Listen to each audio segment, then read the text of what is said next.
आज का जो हमारा टॉपिक होगा वो होगा कास्ट पे रिलेटेड, जाति व्यवस्था पे रिलेटेड होगा। तो सबसे पहले हम कल की क्लास का एक ओवरव्यू लेते हैं। जोर वर्गों के विचारधारात्मक आधारों की चर्चा हमने कल करी थी। जैसा कि इंडियन कॉन्स्टिट्यूशन में भी मतलब निहित है कि सोशली एंड एजुकेशनली जो बीकर हैं वो ओबीसी में आते हैं, और जो बीकर सेक्शंस हैं उन्हें इकोनॉम आर्थिक रूप से भी समाहित किया जाता है। तो उसमें भी एक नया कॉन्सेप्ट आया है जिसमें जनरल कैटेगरी को भी ईडब्ल्यूएस के तहत जो इकोनॉमिकली वीकर सेक्शन है उनको 10% का आरक्षण दिया गया है। तो इसका आइडियोलॉजिकल जो आधार है, आइडियोलॉजिकल जो बेसिस है वो है आर्थिक, इकोनॉमिकली। तो और जैसा कि हम जानते हैं कि ये भारतीय संविधान संशोधन में 103वां संशोधन ये है, 103 अमेंडमेंट है जो कि 2009 में आया था। अब इसके बारे में चर्चा करते हैं कि यह एक्ट भारत सरकार को यह अधिकार देता है कि उच्च वर्गों में या जनरल कैटेगरी में जो आर्थिक रूप से कमजोर वर्ग हैं, कमजोर समूह हैं, उनको भी आरक्षण प्रदान किया जाना चाहिए, बशर्ते इसमें पहले के आरक्षण में और अब के आरक्षण में केवल इतना अंतर है कि पहले जो आरक्षण दिया गया था वो ऐतिहासिक रूप से शोषण के परिणाम स्वरूप जो शैक्षिक और सामाजिक रूप से पिछड़ गए थे जो समूह, उनको आरक्षण देने की बात थी। अब ईडब्ल्यूएस में आर्थिक रूप से जो कमजोर वर्ग हैं उन्हें आरक्षण देने की बात की गई है। अर्थात जो अफर्मेटिव एक्शन, इसको अफर्मेटिव एक्शन कहा गया है भारतीय संविधान में, प्रोटेक्टिव डिस्क्रिमिनेशन कहा गया है, प्रोटेक्टिव डिस्क्रिमिनेशन कहा गया है, सुरक्षात्मक विभेद। आखिर अगर किसी को आरक्षण के अंतर्गत लाया जाता है तो जो नॉन रिजर्व वाली जो समूह है उनके साथ तो अन्याय होता है ना। तो इसलिए इसको विभेद कहा गया है। लेकिन कैसा विभेद है ये? संरक्षणात्मक विभेद। तो एक तरह से आप ये कहें तो जो भारत सरकार का या भारतीय संविधान में जो निहित उद्देश्य है अफर्मेटिव एक्शन और प्रोटेक्टिव डिस्क्रिमिनेशन का, उसके तहत एक नया आयाम जोड़ा गया है जिसमें एससी, एसटी और ओबीसी के अलावे ऐसे समूह योग्य होंगे जिनके लिए कुछ क्राइटेरिया निहित की गई है। उसमें यह है कि जिसकी पारिवारिक आय 8 लाख रुपए से अधिक ना हो, मतलब 8 लाख रुपए तक की आय वालों को ईडब्ल्यूएस के तहत रखा गया है। क्योंकि जनरली हम लोग जान लेते हैं कि हाँ ईडब्ल्यूएस के तहत आरक्षण दिया गया, लेकिन उसकी जो क्लाजेज हैं उसके बारे में भी जानना हमको आवश्यक है। तो इसको भी हम वन नोट पर जो लिख करके बताया उसको नहीं लिख रहे हैं, इसको खाली भी मौखिक रूप से चर्चा कर ले रहे हैं। उसके बाद अगले टॉपिक से हम वन नोट पर जो मार्कर से लिखते हैं उस तरह से हम अध्ययन करेंगे। तो इसमें 8 लाख तक की आय वालों को रखा गया है सवर्ण कैटेगरी। वो लोग शामिल नहीं होंगे जो ओबीसी, एससी, एसटीज में हैं। उनके अलावे जिन सवर्ण कैटेगरी में जिनकी आय 8 लाख रुपए है उनको शामिल किया गया है। हाँ, ऐसे परिवारों को बाहर रखा गया है, एक्सक्लूड किया गया है जो जिनके पास कम से कम 5 एकड़ भूमि हो। अगर उनके पास 5 एकड़ कृषि भूमि है तो उनको ईडब्ल्यूएस के दायरे में नहीं रखा जाएगा। दूसरा क्राइटेरिया यह है कि उनके पास जो आवासीय भूमि है वो कम से, अगर उनके पास 1000 स्क्वायर फीट की आवासीय भूमि है तब भी उनको इस ईडब्ल्यूएस में नहीं रखा जाएगा। तो कहने का मतलब 3 क्राइटेरिया है ईडब्ल्यूएस की कि पहला है कि 8 लाख की आय से कम आय हो, पारिवारिक आय, और 5 एकड़ भूमि ना हो, उससे कम भूमि हो, और 1000 स्क्वायर फीट से कम आवासीय भूमि हो, तभी उनको ईडब्ल्यूएस के तहत रखा जाएगा। और आप जानते हैं जब ये अमेंडमेंट आया तो इसका विरोध भी हुआ, सुप्रीम कोर्ट तक मामला गया, सुप्रीम कोर्ट ने इसको जो है इस कानून को विधि के तहत पाया और उसको अलाउ किया। हाँ, अब इसमें एक चीज ये है कि जो भी विरोध हुआ इस कानून का, ऐसा नहीं कि लोगों का विरोध इसलिए था क्यों सवर्ण को दिया जा रहा है, लेकिन आर्थिक रूप से कमजोर वर्गों को आरक्षण दिए जाने का विरोध किसी ने नहीं किया। हाँ, यह कि विरोध करने का एक तरीका होता है, तो जो विरोध करने वाले लोग थे उनके 2-3 इसमें क्वेश्चंस थे। जैसे कि पहली बात है कि भारतीय संविधान में लिखा गया है कि 50% से अधिक आरक्षण नहीं होना चाहिए। टोटल आरक्षण को 50% तक कैपिंग कर दिया गया था। तो अगर 10% आरक्षण ईडब्ल्यूएस को दिया जाएगा तो ये ज्यादा हो जाएगा, 50% से ज्यादा हो जाएगा, और कॉन्स्टिट्यूशनली ये सही नहीं होगा। तो पहला तो विरोध ये था। दूसरा विरोध इनका जो था वो था कि इसमें जो आधार बनाया गया है, आरक्षण देने का जो आधार बनाया गया है वो है आर्थिक आधार, जबकि आर्थिक आधारों की चर्चा भारतीय संविधान में नहीं है। तो ऐसे कैसे हम इकोनॉमिक क्राइटेरिया को बना करके हम कैसे आरक्षण दे सकते हैं।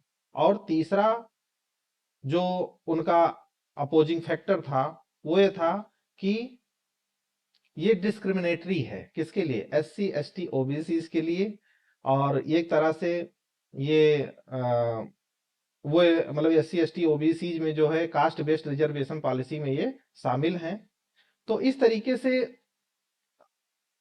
मतलब कि इसमें ईडब्ल्यूएस में ये चीजें लागू की गई थी, इसका अपोज हुआ, लेकिन वो अपोज सुप्रीम कोर्ट द्वारा मतलब मना कर दिया गया कि नहीं, कोई अपोज नहीं है और संवैधानिक रूप से ये सही है, जायज है।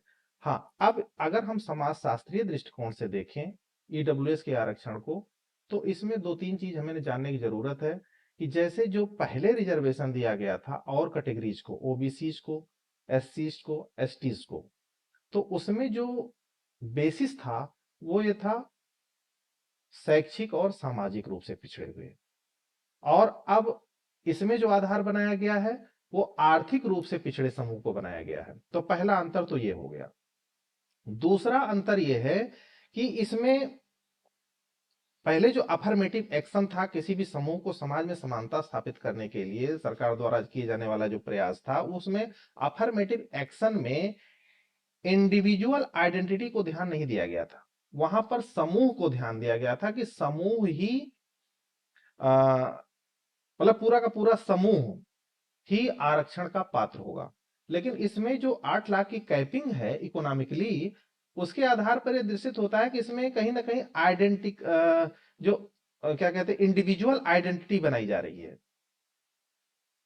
मतलब व्यक्तिगत पहचान के आधार पर ईडब्ल्यूएस का निर्धारण एक तरह से किया जा रहा है। क्योंकि और जो आरक्षित समूह थे उनका जो बेस था वो कलेक्टिव ग्रुप आइडेंटिटी था, और ये न्यूली जो ईडब्ल्यूएस रिजर्वेशन है इसकी जो क्राइटेरिया है वो इंडिविजुअल्स है, मतलब जो एससी एसटी ओबीसी के अंतर्गत नहीं आते हैं। तो एक तरह से ये कह सकते हैं आप, जो कास्ट बेस्ड रिजर्वेशन था, जो अफर्मेटिव एक्शन था, उसको बढ़ा करके इंडिविजुअली भी इसको आगे बढ़ाया गया, अर्थात जो प्रोटेक्टिव डिस्क्रिमिनेशन का उसका दायरा बढ़ा दिया गया है। ठीक है, तो एक तरह से ये कह सकते हैं कि जो आरक्षण की जो आरक्षण का जो तरीका है वो मूव हो गया है, कैसे? ग्रुप सेंट्रिक अप्रोच से इंडिविजुअल बेस्ड इनकम पैरामीटर पर। समझ रहे हैं ना? ग्रुप सेंट्रिक अप्रोच से ये individually based on income parameter पर चला गया है। तो एक तरह से ये इसमें डिफरेंस आया है, क्योंकि जो कास्ट बेस्ड रिजर्वेशन था, जो जाति आधारित आरक्षण था, वो बर्थ मतलब जन्म आधारित एकीकृत जाति पहचान को निरूपित करता था। अब इसमें जो कि सामाजिक रूप से स्वीकार भी किया गया था। लेकिन इसमें डिफरेंसेस ये आए हैं कि अब ये इंडिविजुअली इकोनॉमिक पैरामीटर पर निर्धारित किया गया है। ठीक है, अब समस्या इसमें लोगों ने जो उठाई, समाजशास्त्रियों ने भी उठाई, कि इकोनॉमिक पैरामीटर पर ये जो आरक्षण का विधान लागू किया गया है, कैसे निश्चित किया जाएगा कि कौन इस दायरे में रहेगा और कौन इस दायरे में नहीं रहेगा, क्योंकि इतना डाटा हमारे पास है नहीं। और इकोनॉमिक जो फैक्टर होते हैं वो फ्लूइडिटी में रहते हैं, हमेशा उतार चढ़ाव में रहते हैं।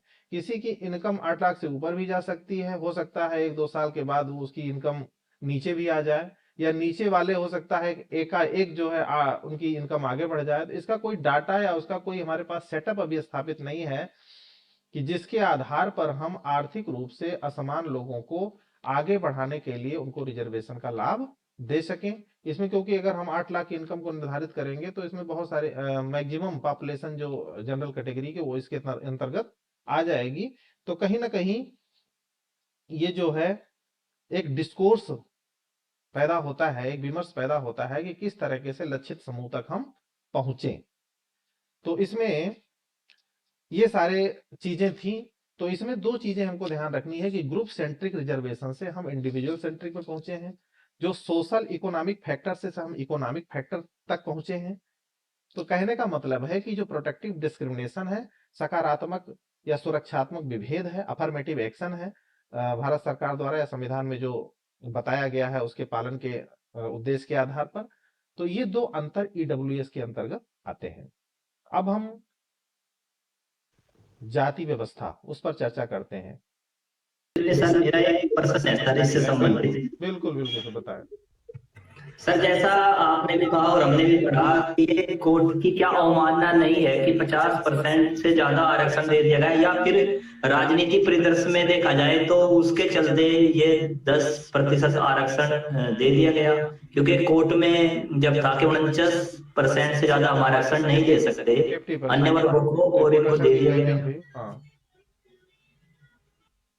तो नहीं, उसको अब सुप्रीम कोर्ट ने उसको वैध मान लिया है इस रूल्स को, क्योंकि एक तरह से ये भी देखा जाए, हम धीरे धीरे देखिए समाज शास्त्रीय दृष्टिकोण से भी देखें तो, क्योंकि हम और ना तो हम पॉलिटिकली किसी चीज का निर्णय ले सकते हैं, ना तो हम और अर्थ मतलब कि राजनीतिक आधारों पर हम या और आधारों पर हम चर्चा नहीं कर सकते। हम अगर सामाजिक आधारों पर चर्चा करें तो समाज गतिमान है, change is the nature of the society. तो समाज परिवर्तित भी हो रहा है, हम कहीं ना कहीं पारंपरिक समाज से आधुनिक समाज की ओर बढ़ रहे हैं, हम सब जानते हैं। पारंपरिक समाज जो होता है, जो हमारा प्राचीन समाज था, जो पारंपरिक समाज की हम बात करते हैं, तो वहां पर समूह प्राथमिक था। आधुनिक समाज में कहीं ना कहीं व्यक्तिवादी मूल्यों को महत्व दिया जा रहा है। देखिए, आप उसको वहां से जोड़िए, समाज शासित दृष्टिकोण से जोड़िए इस कानून को। अब समूह आधारित जो कॉन्सेप्ट था, या जो समूहवादिता, परंपरा में समूहवादिता प्राथमिक है, व्यक्तिवादिता कमजोर है, उसको कोई महत्व नहीं। लेकिन आज के समय में कहीं ना कहीं हम देखें तो व्यक्तिवादी मूल्यों को आगे बढ़ाया जा रहा है। तो जो कास्ट बेस्ड रिजर्वेशन था, उससे हमको कुछ एक स्टेप आगे भी जाना है कि मान लीजिए जनरल कैटेगरीज में जो लोग हैं और आर्थिक आधारों पर पिछड़ गए हैं, उनको भी तो आखिर संविधान का जो मूल उद्देश्य है या मूल्य है वो क्या है? समता। तो समता स्थापित करने के लिए हमें कुछ नए रूल्स भी लाने पड़ेंगे। ऐसा नहीं कि जो हम जिस पथ पर चल रहे थे उससे बिल्कुल भी इधर उधर नहीं हो सकते। समय और परिस्थिति के हिसाब से, आवश्यकताओं के हिसाब से रूल्स और रेगुलेशंस बदलते हैं। जैसे कल्चर तो इसी आधार में बनती ही है, और जितनी चीजें मनुष्य बनाता है अपनी सुविधा के लिए वो सब संस्कृति के भाग हैं। मेलिनास्की को आप पढ़े ही होंगे। मेलिनास्की कहते हैं कि संस्कृति का निर्माण मनुष्य की आवश्यकताओं को पूरा करने के लिए होता है ना। तो हमारी जैसी आवश्यकताएं होंगी भविष्य में, हम उस तरीके से संस्कृति के तत्वों का निर्माण करेंगे। हाँ, ये है कि समाज स्वीकृत होना चाहिए, किसी का विरोध नहीं होना चाहिए। तो इसमें कहीं ना कहीं हमको व्यक्तिवादिता की तरफ जाना पड़ेगा, नहीं तो हम आधुनिक भाई मुद्रा का प्रसार हो रहा है, पहले परंपरा प्रधानता थी, अब व्यक्तिवादी योग्यता, मतलब व्यक्तिगत योग्यता, व्यक्तिगत क्षमता, इन आधारों को तो भी हमें समाहित करना पड़ेगा ना। तो अगर हाँ सोशल, इसीलिए मुझे लगता है जहां तक सुप्रीम कोर्ट ने इसीलिए इसको वैध माना है, क्योंकि जो उसका मूल उद्देश्य है संविधान का वो समता, और समता स्थापित करने के लिए थोड़ा बहुत इधर उधर, ऐसा थोड़ी है कि संविधान में जो शुरू में बना दिया गया, इसलिए संविधान संशोधन का पार्ट भी उसमें रखा गया कि संविधान को आवश्यकता अनुरूप संशोधन किया जा सकता है कि नहीं। जी सर, थैंक यू। हाँ ये है कि जाति व्यवस्था भारत की एक विशिष्ट व्यवस्था है। इस प्रकार की व्यवस्था विश्व के किसी भी समाज में नहीं पाई जाती है। हाँ, इसका एक दूसरे स्वरूप में कुछ ऐसी स्तरीकरण की व्यवस्थाएं हैं, लेकिन जाति व्यवस्था कहीं ना कहीं अगर और भी समाजों से तुलना करी जाए तो इसमें एक विशिष्ट व्यवस्था है हमारी ये। तो और ये भी जानते हैं कि जाति व्यवस्था ये सामाजिक स्तरीकरण का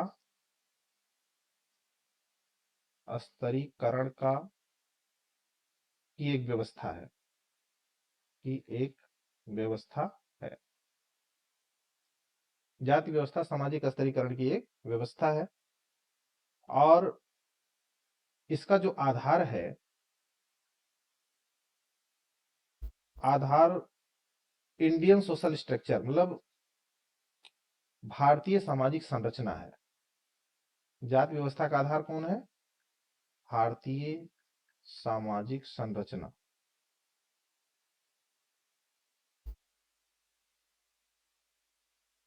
ये जो सामाजिक स्तरीकरण है जाति व्यवस्था का, ये किसके आधार पर निर्धारित होता है?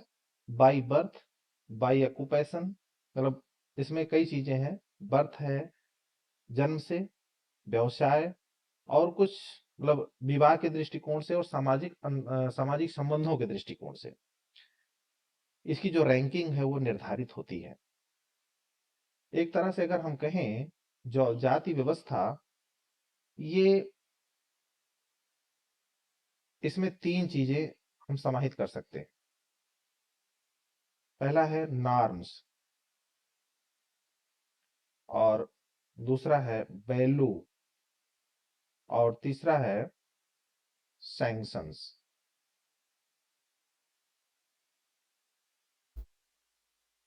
सैंक्शंस, इसमें नॉर्म्स का मतलब होता है प्रतिमान, या दूसरे सरल शब्दों में कह सकते हैं साधन भी, और ये हो गया मूल्य, इसको सरल शब्दों में कह सकते हैं उद्देश्य। सैंक्शन, सैंक्शन माने सैंक्शन में दोनों चीजें शामिल होती है। देखिए ये एक ऐसा वर्ड है कि इसको हम समझते नहीं है, तो जब कभी क्वेश्चन आता है तो हम गलत कर जाते हैं। सैंक्शन में दोनों दो चीजें शामिल होती हैं। इसमें पुरस्कार भी है और दंड भी है, और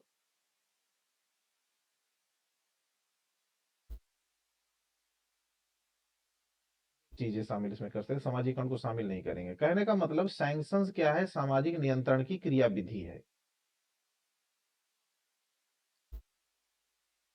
सामाजिक नियंत्रण इससे स्थापित किया जाता है।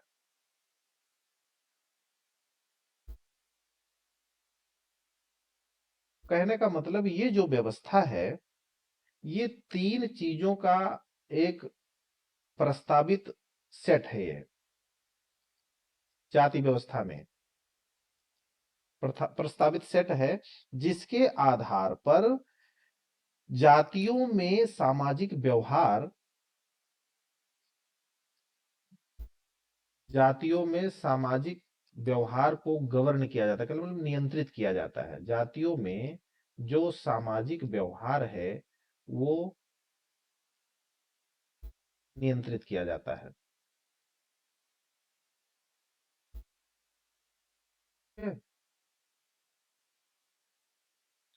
तो ये होता है जाति व्यवस्था में मूल्य भी है, जाति व्यवस्था में प्रतिमान भी है कुछ, और जाति व्यवस्था जो है कुछ सैंक्शन निर्धारित करती है, जिसके आधार पे जाति व्यवस्था के सभी लोग या उनके व्यवहार नियंत्रित होते हैं या गवर्न होते हैं। तो आप जानते हैं कि समाज शास्त्रीय दृष्टिकोण से कई समाज शास्त्रियों ने जाति व्यवस्था को एक आनुवांशिक अंतर्विवाही, मतलब या अंतर्विवाही समूह के रूप में और एक स्थानीय रूप में इसको विश्लेषित किया है। और ये पारंपरिक रूप से क्या है कि व्यवसाय से, पर्टिकुलर व्यवसाय से और पार्टिकुलर पोजीशन मतलब परिस्थिति निर्धारित होती है। जाति की जो स्थानीय संस्तरण, जाति का जो स्थानीय संस्तरण है उसमें इसके माध्यम से एक विशिष्ट व्यवसाय और विशिष्ट परिस्थिति प्राप्त होती है। तो कहने का मतलब भारतीय जाति व्यवस्था में या भारतीय समाज में जाति व्यवस्था प्रत्येक समूह की परिस्थिति का भी निर्धारण करती है। ठीक। और अगर हम देखें जो विभिन्न समाज शास्त्रियों ने इस जाति व्यवस्था को स्पष्ट करने का जो प्रयास किया है उसमें जीएस घुरिये का प्रमुख स्थान है ही। जीएस घुरिये ने जाति व्यवस्था को समझाने के लिए कुछ विशेषताएं बताई हैं। उस उसमें सभी चीजों को उन्होंने शामिल किया है। जाति व्यवस्था की जो विशेषताएं घुरिये की हैं वो बेहतर हैं। तो हम सबसे पहले जीएस घुरिये की बात करते हैं। जीएस घुरिये, इनके बारे में आप लोगों को पता ही होगा। भारत के प्रसिद्ध समाजशास्त्री, एक तरह से कहिए कि भारत में समाजशास्त्र फूला फला है तो शुरुआती योगदान इन्हीं का सबसे महत्वपूर्ण है। पैट्रिक गिट्स के द्वारा भारत में समाजशास्त्र की संस्थापना होती है। संस्थापक पिता तो वही है लेकिन उसको पूरे भारत में फैलाने का काम इन्होंने और इनके शिष्यों ने ही किया है। तो जो स्थान ओवरऑल वैश्विक स्तर पर समाजशास्त्र में दुर्खीम का कह सकते हैं, जैसे जन्मदाता अगस्त कॉम्ट हैं और वास्तविक पिता दुर्खीम कहे जाते हैं, तो उसी तरीके भारत में अगर देखा जाए तो पैट्रिक गिट्स के बाद जीएस घुरिये का ही नाम आता है। पैट्रिक गिट्स के अंडर में ही जो है जीएस घुरिये ने वो सिटीजन सिविलाइजेशन जो बंबई नगर का अध्ययन था उनके नेतृत्व में ही इन्होंने अध्ययन किया था। और जीएस घुरिये का जो भारतीय समाज का अध्ययन है उनका जो दृष्टिकोण है वो भारत विद्या शास्त्री उपागम है, इसके बारे में भी हम जानते हैं। एक जो सोशियोलॉजिकल बुलेटिन पत्रिका निकलती है भारतीय समाजशास्त्र की, उसके संस्थापक कौन थे? जीएस घुरिये साहब ही थे। तो और पूरे एक समय ऐसा था कि पूरे भारत में जितने भी सोशोलॉजिस्ट थे कहीं ना कहीं जीएस घुरिये के शिष्य थे। आया प्रेजेंट टाइम में बहुत बहुत से लोग ऐसे हैं जो जीएस घुरिये के शिष्य हैं। तो जीएस घुरिये ने जाति व्यवस्था की विशेषताओं का वर्णन किया है और जाति व्यवस्था को स्पष्ट रूप से समझाया है। तो जाति व्यवस्था की विशेषताओं के बारे में, जाति व्यवस्था की विशेषताएं,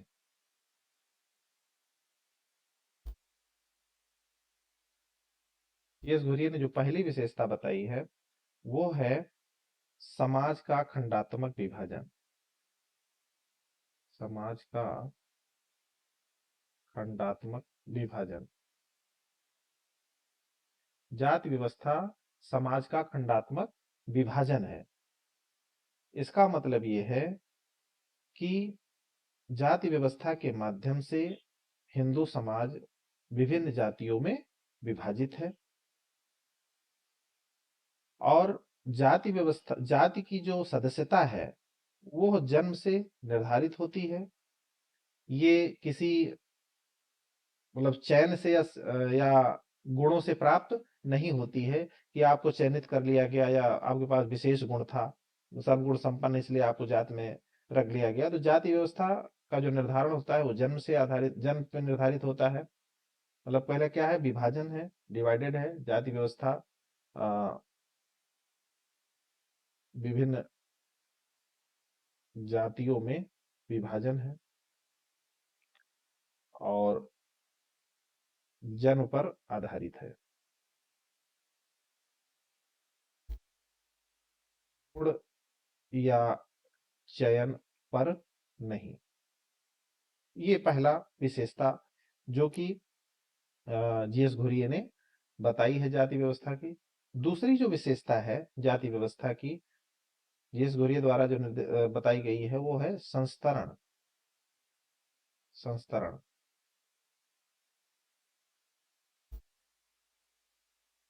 हायरार्की।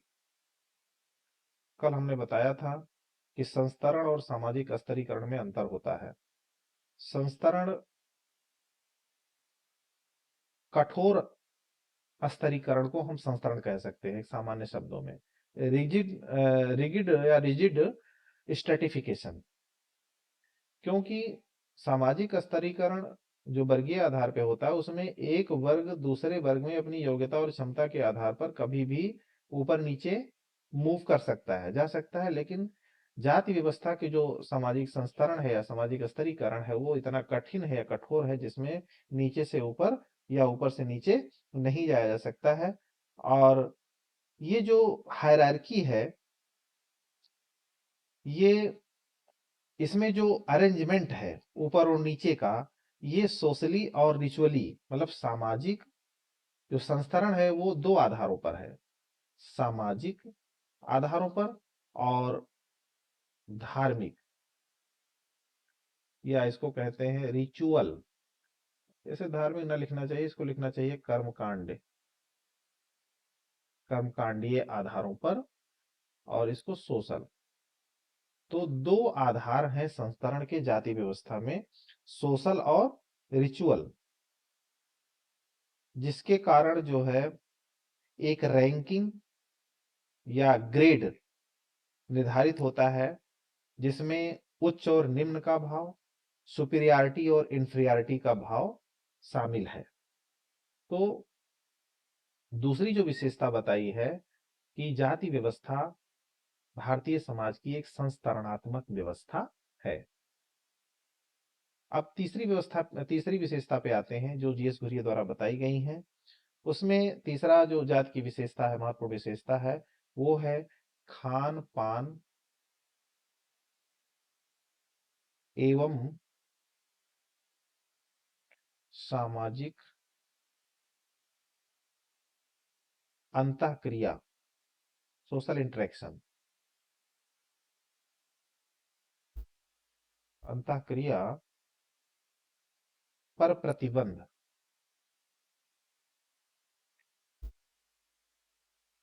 भारतीय एक एग्जाम्पल से इसको हम समझते हैं। जैसे इसमें कहा खान पान पर प्रतिबंध, मतलब कौन सी जाति किसके साथ खान पान का संबंध रखेंगे, किस प्रकार रखेंगी, इसका जाति व्यवस्था में वर्णन है। जैसे एक ब्राह्मण है, वो अन्य जातियों से सभी प्रकार का भोजन नहीं ले सकता है। वो लेगा तो पक्का फूड लेगा, पक्का भोजन। वो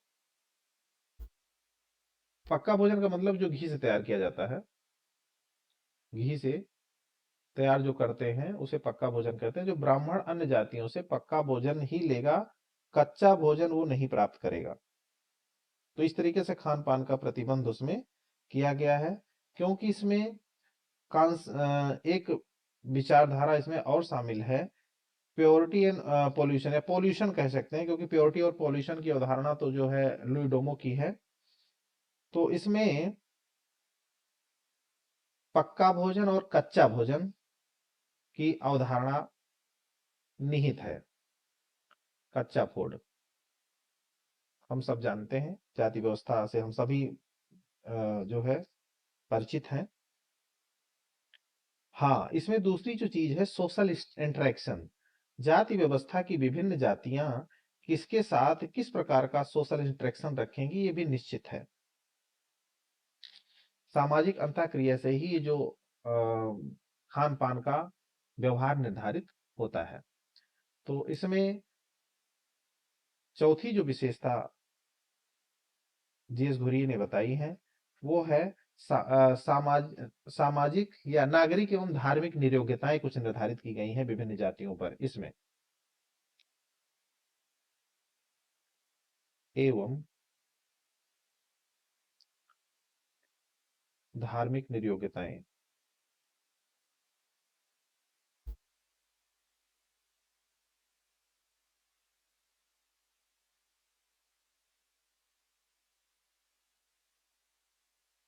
अब इसमें जो जातीय संस्तरण में जो विभिन्न जातियां हैं ऊपर नीचे के क्रम में, उसमें कुछ जातियों पर नागरिक एवं धार्मिक नियोग्यताएं भी लाद दी गई हैं। वो क्या है?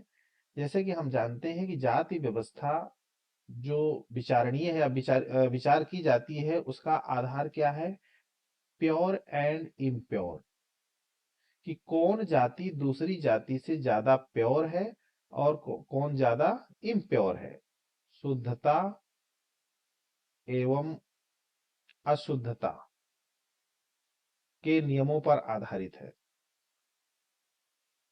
पोल्यूशन, सॉरी, प्योरिटी और पोल्यूशन पर आधारित है।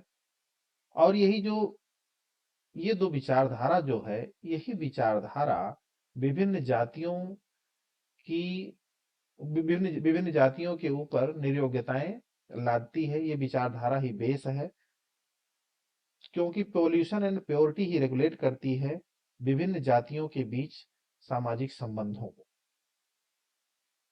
क्योंकि भारतीय समाज में कई सारे टैबूज व्यवहार में लाए जाते हैं। टैबू जिसको कहते हैं, टैबू जो है व्यवहार में लाए जाते हैं, जिसमें कोई एक विशेष जाति किसी विशेष उत्सव पर पवित्र मानी जाती है और कुछ जातियों को अपवित्र माना जाता है।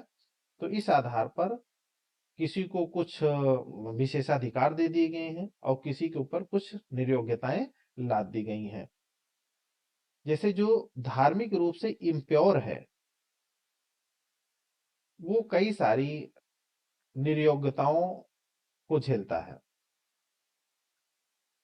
जैसे दक्षिण भारत में देखा जाए तो जो शूद्र वर्ण था या जो वर्ण से बाहर के लोग थे, वो अनटचेबिलिटी या अस्पृश्यता से ज्यादा प्रभावित थे। जैसे उनको रोका जाता था, कोई पब्लिक रोड पे ना जाए, पब्लिक वेल जो सार्वजनिक कुएं हैं, सार्वजनिक सड़कें हैं या जो मंदिर हैं, वहां पर उनको जाने से रोका जाता। तो इस तरीके से जाति व्यवस्था में कुछ विशेष समूहों को धार्मिक नियोग्यताएं थोपी गई हैं कि ये काम ये कर सकते हैं, ये काम ये नहीं कर सकते हैं। आप सब जानते हैं, एग्जाम्पल देने की जरूरत नहीं है। हाँ, पांचवी जो सबसे बड़ी विशेषता है जाति व्यवस्था की, वो है विवाह पर प्रतिबंध।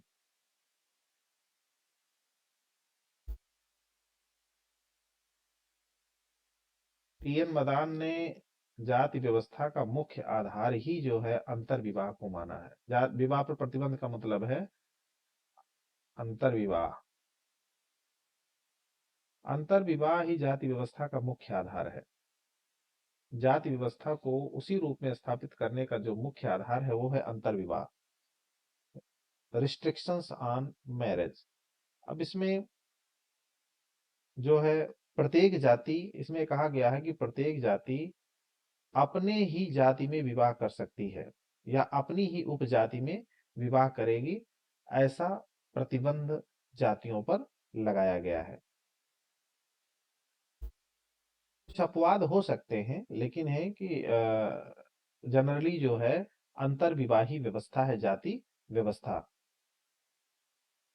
एक इसमें दो प्रकार का जाति व्यवस्था में, इसमें दो प्रकार के विवाह जैसा कि हम जानते हैं कि कुछ भारत के कुछ क्षेत्रों में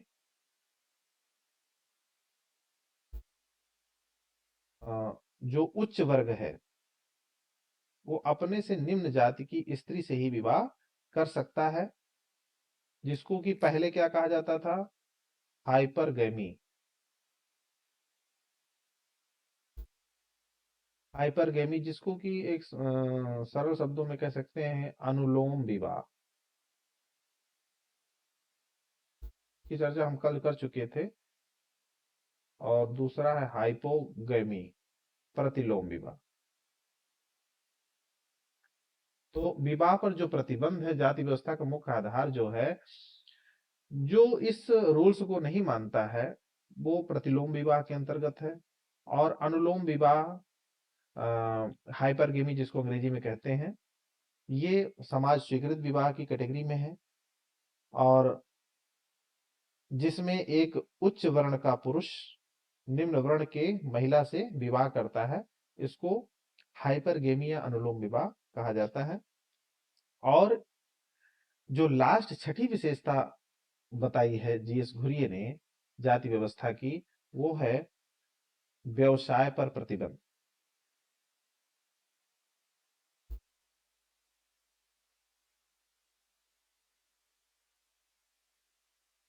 जाति व्यवस्था प्रत्येक जाति के एक निश्चित व्यवसाय है, और कोई भी जाति या कोई भी जातीय समूह जाति के लिए निर्धारित व्यवसाय से अलग कोई व्यवसाय नहीं कर सकता है। जाति व्यवस्था में ये प्रस्तावित किया गया है।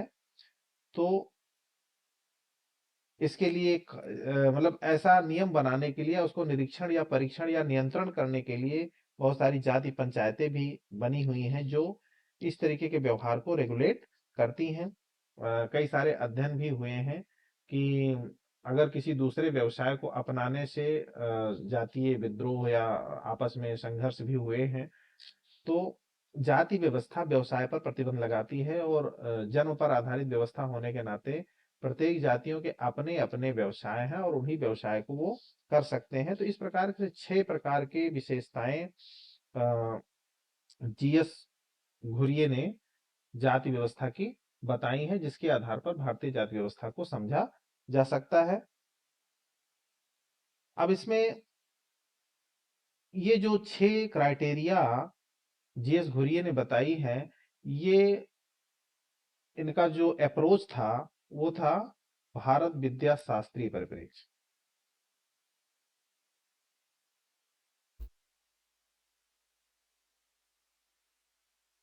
भारत विद्या शास्त्रीय परिप्रेक्ष्य पर आधारित था ये एंडोलॉजिकल पर्सपेक्टिव। जीएस घुरिये ने भारत विद्या शास्त्रीय अप्रोच का विशेष रूप से प्रयोग किया है और उसी आधार पर भारतीय समाज का अध्ययन किया है। उसके पीछे भी कारण है, संस्कृत के विद्वान थे और जितने भी पौराणिक पुस्तकें हैं, भारतीय धार्मिक पुस्तकें हैं, उनके आधार पर भारतीय समाज का अध्ययन किया है। और उसका भारतीय समाज का एक स्वरूप जो है उन्होंने निर्धारित किया है कि हाँ, इस तरीके से भारतीय समाज है। अब दूसरा जो जाति व्यवस्था में ड्यूमो, लुई ड्यूमो आते हैं, इन जिनका अप्रोच जो है देखा जाए तो ये केवल भारत विद्या शास्त्रीय परिप्रेक्ष्य पर भारतीय समाज के विवेचन को गलत मानते हैं। इसके साथ मतलब भारत विद्या शास्त्र के साथ साथ इन्होंने ऐतिहासिक परिप्रेक्ष्य और संरचनात्मक परिप्रेक्ष्य को भी लिया है। तो इन आधारों पर जाति व्यवस्था का एक ओवरव्यू लिया जा सकता है। अब इसके बाद अगर हम आते हैं तो चर्चा करते हैं सैद्धांतिक परिप्रेक्ष्य। जाति को समझने के सैद्धांतिक परिप्रेक्ष्य के बारे में समझ लेते हैं कि जातियों को समझने के लिए विभिन्न विद्वानों ने किन किन परिप्रेक्ष्यों को अडॉप्ट किया है, किन परिप्रेक्ष्य के आधार पर जाति व्यवस्था को समझाया है। तो जाति को समझने के लिए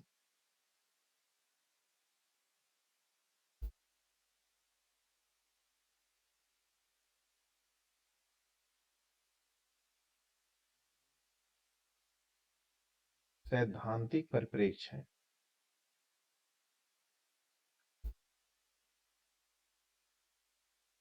सैद्धांतिक परिप्रेक्ष्य, अब इसमें 2 प्रकार के अप्रोच समाजशास्त्रियों द्वारा प्रयोग किए गए हैं जाति व्यवस्था को समझने के लिए।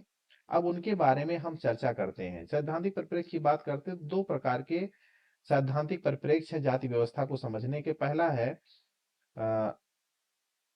एट्रीब्यूशनल अप्रोच और दूसरा इंट्रैक्शनल अप्रोच। ये गुणात्मक दृष्टिकोण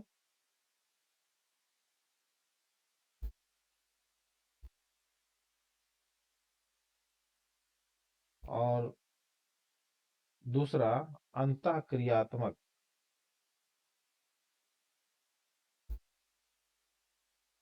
दृष्टिकोण।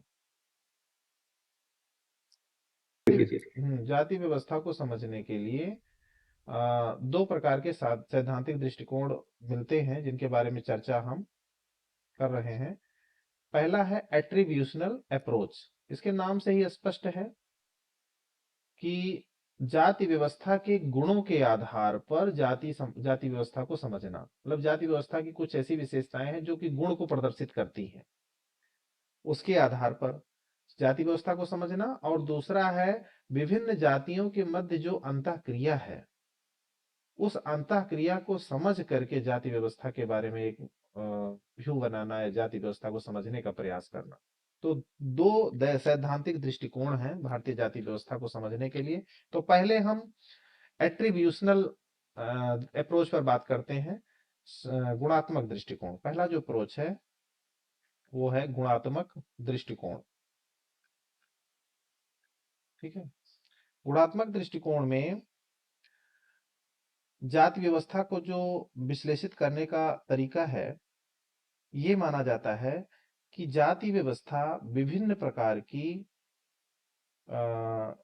इम्यूटेबल मीन्स होता है कि जो परिवर्तनशील, परिवर्तित नहीं होती, मतलब अस्थाई, कुछ अस्थाई विशेषताएं हैं जाति व्यवस्था की, जिसके आधार पर जाति व्यवस्था को समझा जा सकता है, गुणों के आधार पर के आधार पर समझा जा सकता है। अब इसमें आते वही जो मैंने पहले नाम बताया, जीएस घुरिये का नाम आता है, जिन्होंने गुणात्मक दृष्टिकोण से भारतीय जाति व्यवस्था को समझा है। और दूसरा नाम आता है JH. Hutton. JH. Hutton, Hutton की किताब है सोसाइटी इन इंडिया। और घुरिये की किताब तो पता ही, कास्ट क्लास एंड ऑक्यूपेशन और इंडियन साधुज, कई सारी किताबें इनकी हैं। तो इसी अप्रोच के आधार पर जो 6 गुण बताए हैं जीएस घुरिये ने, जाति व्यवस्था की 6 विशेषताएं बताई हैं, वो एट्रीब्यूशनल अप्रोच पर आधारित है। और 6 फीचर ऑफ कास्ट, मतलब जाति की 6 विशेषताएं, 6 विशेषताओं का वर्णन उन्होंने किया है। और वो हट्टन की जो किताब है वो सोसाइटी इन इंडिया नहीं है, वो है caste in India. Caste in India, society in India शायद वो जॉन मेंडल बॉम की जो है किताब है। तो कास्ट इन इंडिया में जे.एच. हट्टन ने जो मुख्य विशेषता या मुख्य गुण जो जाति व्यवस्था का बताया है, वो है इंडोगेमी, अंतर्विवाह। मतलब जाति व्यवस्था को मुख्य तौर पर उसका जो सेंट्रल फीचर है, सेंट्रल विशेषता है, वो है अंतर्विवाह। अर्थात अंतःविवाह के आधार, अंतर्विवाह के आधार पर ही हम जाति व्यवस्था को समझ सकते हैं, ऐसा जे.एच. हट्टन कहते हैं। ये जो अंतर्विवाह है, इसमें विभिन्न प्रकार के रिस्ट्रिक्शंस हैं, विभिन्न प्रकार के टैबू हैं कि कौन किसके साथ विवाह कर सकता है, कौन किसके साथ नहीं कर सकता है। इसके बारे में एक निश्चित प्राविधान किए गए हैं। और विभिन्न जातियों के मध्य जो अंतःक्रिया है, इस रिस्ट्रिक्शन को या इस जो टैबू और रिस्ट्रिक्शन है, उनको वायलेट नहीं कर सकती, मतलब उनको अवॉइड नहीं कर सकती है। और दूसरा जो इम्पोर्टेंट फीचर जे.एच. हट्टन ने बताया है जाति व्यवस्था को समझने के लिए, कि जाति व्यवस्था को समझने के लिए, पहला तो हो गया इंडोगेमी, दूसरा है टैबू। टैबू की हिंदी होती है निषेध, कि कौन किसका बनाया हुआ भोजन ग्रहण करेगा, कौन किसका बनाया हुआ भोजन नहीं ग्रहण करेगा। तो इस आधार पर, दो आधारों पर हट्टन ने जाति व्यवस्था को समझने का प्रयास किया है, जो गुणों के आधार पर समझाया है, अर्थात एट्रीब्यूशनल अप्रोच के आधार पर समझाया है। तीसरा जो नाम आता है एट्रीब्यूशन वाले में, इसमें एम.एन. श्रीनिवास भी आते हैं, जिन्होंने जाति व्यवस्था को समझाने का प्रयास किया है। इन्होंने कहा कि भारतीय जाति व्यवस्था की संरचना को और उसमें स्थापित संबंधों को जाति व्यवस्था के में निहित जो गुण है, एट्रीब्यूट्स हैं, उनके आधारों पर ही समझा जा सकता है। और श्रीनिवास कहते हैं कि ये जो जाति व्यवस्था है, ये गतिशील, मतलब उसमें डायनामिक एस्पेक्ट्स भी है। जो सबसे अलग बात वो कहते हैं कि जाति व्यवस्था में क्या है, डायनेमिक एस्पेक्ट्स को शामिल करने वाले समाजशास्त्री कौन है, एस्पेक्ट्स को समाहित करने वाले समाजशास्त्री श्रीनिवास है। क्योंकि जाति व्यवस्था को एक अस्थाई अपरिवर्तनशील व्यवस्था माना जाता था। श्रीनिवास ने सबसे पहली बार ये कहा कि जाति व्यवस्था में भी परिवर्तन होता है। आगे हम इसका वो समझेंगे इसको, जिसमें ब्राह्मणीकरण की अवधारणा, संस्कृतिकरण की अवधारणा, ये सारी अवधारणाओं के आधार पर इन्होंने बताया कि जाति व्यवस्था में भी परिवर्तन होते हैं। अर्थात डायनेमिक्स एस्पेक्ट्स ऑफ कास्ट की बात कौन करता है, ये श्रीनिवास करते हैं। डायनेमिक एस्पेक्ट्स ऑफ कास्ट, गतिशील पहलू या गतिशीलता की बात जाति व्यवस्था में ये करते हैं। अर्थात वो कहते हैं कि जो गुण बताए जा रहे हैं वो गुण चिरस्थायी या अपरिवर्तनशील नहीं है, उसमें परिवर्तन भी हो रहे हैं। आगे जैसा कि उन्होंने प्रभु जाति की अवधारणा, ग्रामीण नेतृत्व की अवधारणा, ये सारी चीजें जो एम एस श्रीनिवास ने दी है वो इसी आधार पर है। अब दूसरा जो अप्रोच है जाति व्यवस्था के अध्ययन का, वो है इंट्रैक्शनल अप्रोच।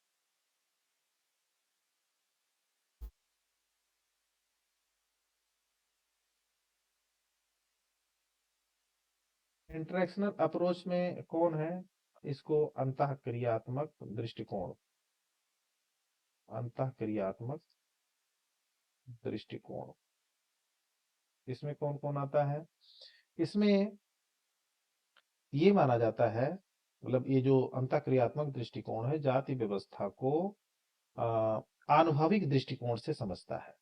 तो इसका एक स्पेशलाइजेशन इसमें है कि ये आनुभविक दृष्टिकोण से समझने की कोशिश करता है।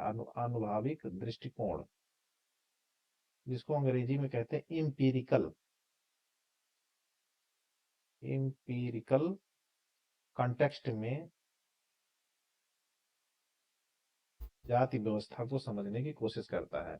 अर्थात हमारे दिमाग में जो पहले से ऐतिहासिक रूप से या धार्मिक तौर पर जो हमारे दिमाग में जाति व्यवस्था का जो स्वरूप निर्धारित है, उसके आधार पर नहीं, अनुभविक दृष्टिकोण के आधार पर कि एज इट इज, जैसा है जाति व्यवस्था प्रेजेंट में कैसी है, जो पहले से हमारे मन में जो बसी है एक भूमिका जाति व्यवस्था की, उससे इतर क्या है। अर्थात इंपीरिकल कंटेक्स्ट में स्थानीय अनुभविक प्रसंग में जाति व्यवस्था को समझने की कोशिश करता है। तो इसमें से पहला नाम इंटरेक्शनल अप्रोच को मतलब कि इंटरेक्शनल अप्रोच से जाति व्यवस्था का अध्ययन करने वाले जो पहले और समाजशास्त्री हैं वो है F.G. Bailey, F.G. Bailey. Caste and economic frontier, caste and economic frontier, इनकी किताब है, जिसमें उन्होंने उड़ीसा के बिसीपारा का अध्ययन किया था। उड़ीसा के बिसीपारा का अध्ययन है F.G. बेली का।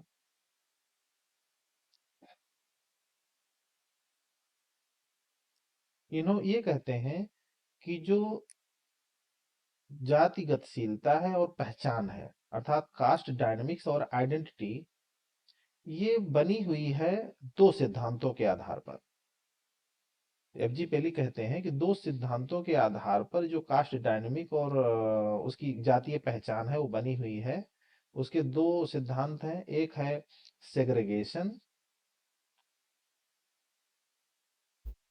सेग्रीगेशन और दूसरा है हायरार्की।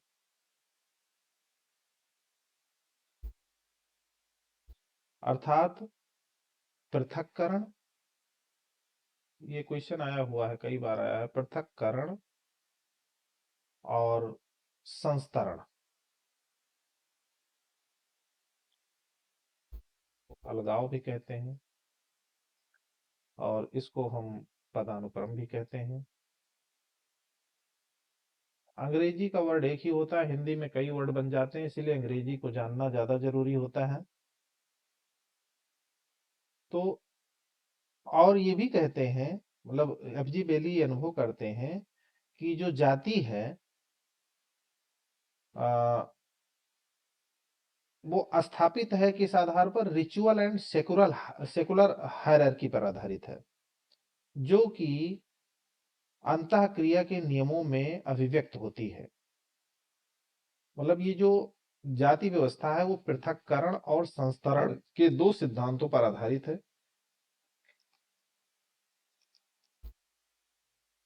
स्तरीकरण के दो सिद्धांत पर आधारित है।